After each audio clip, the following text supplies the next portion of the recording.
C'est un appel auquel le 15 ne s'attendait pas. Un arbre est tombé sur un bûcheron. Là, l'arbre, il n'est pas sur vous, monsieur. Vous êtes coincé en dessous? Non. Ah bon? Il va sortir tout le soir. Vous avez réussi à vous dégager. Vous avez mal où, monsieur? Est-ce qu'il est tombé sur votre thorax? Tu broyais la colonne et les côtes, tout ça, ça craque de part. Je ne peux plus, mon L'homme de 57 ans était en train de travailler, seul au milieu de la forêt. Si sa colonne vertébrale est touchée, il y a un risque de paraplégie. C'est où ça se passe? Alors, normalement... Comment ça, normalement? Là. Attends, parce qu'il est dans le talus, là? Non, on sait pas où il est pour l'instant. Comment ça, vous l'avez pas retrouvé? On vient d'arriver, on a galéré comme pas possible à le chercher. Une première équipe de pompiers est déjà partie en 4x4 à la recherche de la victime. Du coup, ce serait là. Excellent. Impossible d'y aller en ambulance, il faut marcher. Bon, allez, 1 kilomètre à pied. C'est bien, j'avais pas fait de sport ce matin. Mais après 100 mètres à pied, le chemin se scinde en deux. On va voir. L'urgentiste ne sait pas où aller. Alors, moi, je suis au milieu des bois. On n'a toujours pas localisé la victime. Ouais, alors a priori, les pompiers, oui. Ils sont en train de faire venir un véhicule tout-terrain, mais là, nous, on est au milieu des bois. On ne sait pas du tout où ils sont partis. Bref, la situation sur place est quand même particulière. Je ne sais absolument rien de rien, là. La première équipe de pompiers partie en éclaireur n'a pas encore donné de nouvelles. Tu sais, on est en bas à la fourche. Vous avez pris à gauche ou à droite? Cyril commence à s'agacer. Il sait qu'il est en train de perdre un temps précieux. Et combien de temps après la fourche?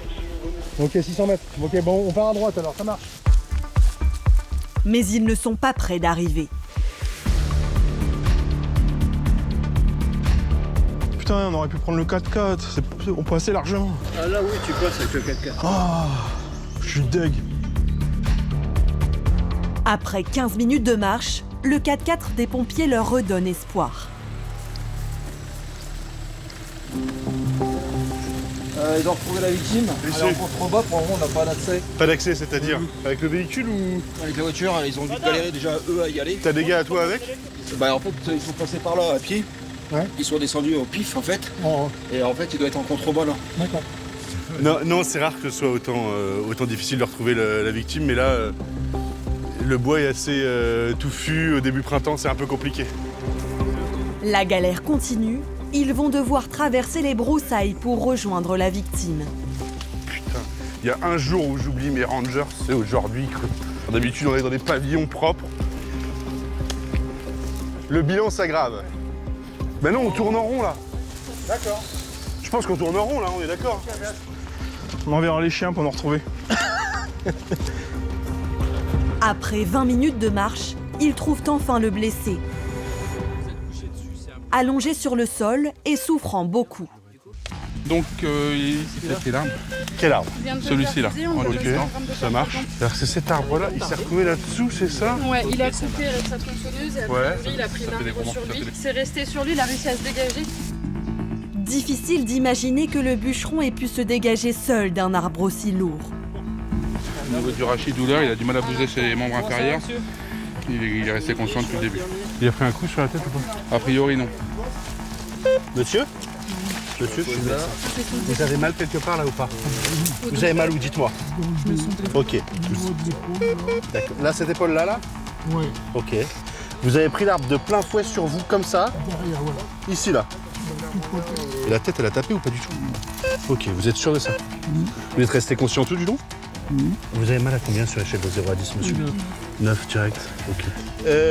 On lui met un peu de morphine? Bien sûr, monsieur. 8? D'emblée? Ouais. Ça marche. 8 d'emblée. On va vous soulager, monsieur, d'accord? Pour le moment, j'ai un monsieur qui est hyperalgique. Il faut que je fasse le point des contusions. Est-ce que c'est profond ou pas, ces lésions?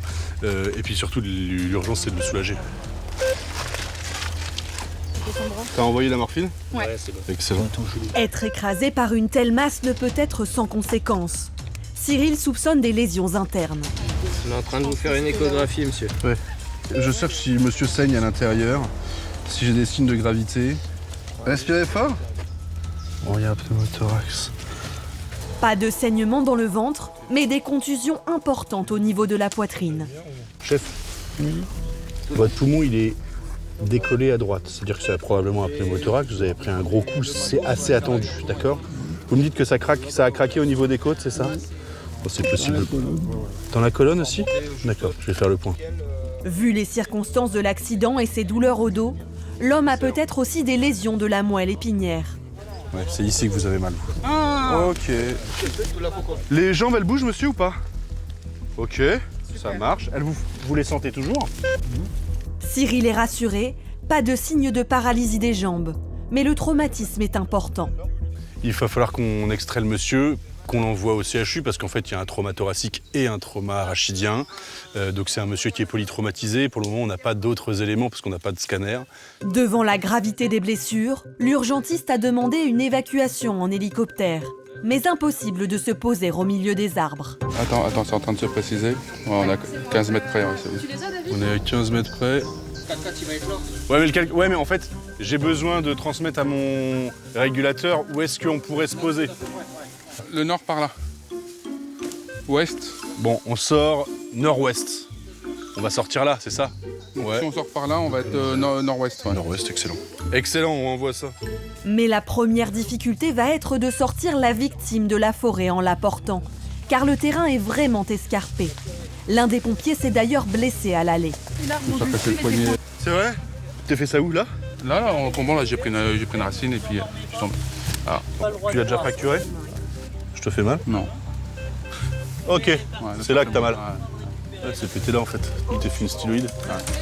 C'était déjà ça? Il n'y a plus de matériel de toute façon. Il n'y a plus le matos? Non, il avait été enlevé. Bon, bah on va en remettre, je pense. Non, je plaisante, c'est pas sûr. Non, mais putain, enfer. L'hélicoptère est en route, il ne faut pas traîner. Allez, on serre bien les dents. Ça fait mal où, monsieur? Au milieu de la colonne. D'accord. Les effets des antidouleurs s'estompent. Elle remonte? Ok. Mais c'est une douleur qui est aussi intense que tout à l'heure ou pas?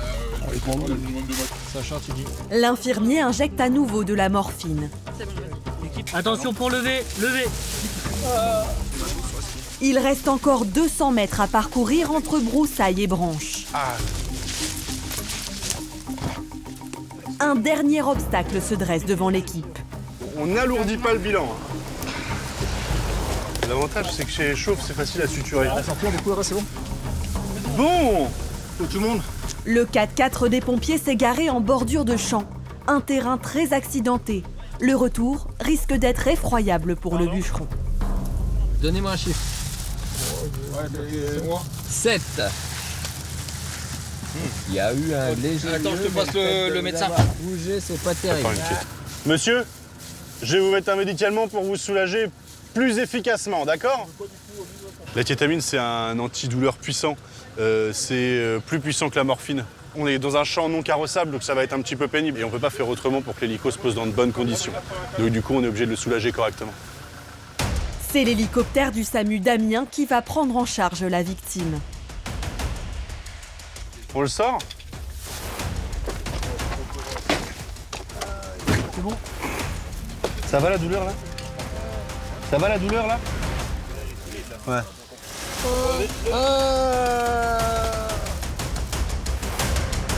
À l'hôpital, les équipes médicales soigneront le bûcheron pour 11 côtes cassées, ainsi qu'un pneumothorax, une fracture et une hémorragie dans le bassin. Seul, immobilisé en pleine forêt, il a vraiment eu de la chance que les équipes de secours le retrouvent.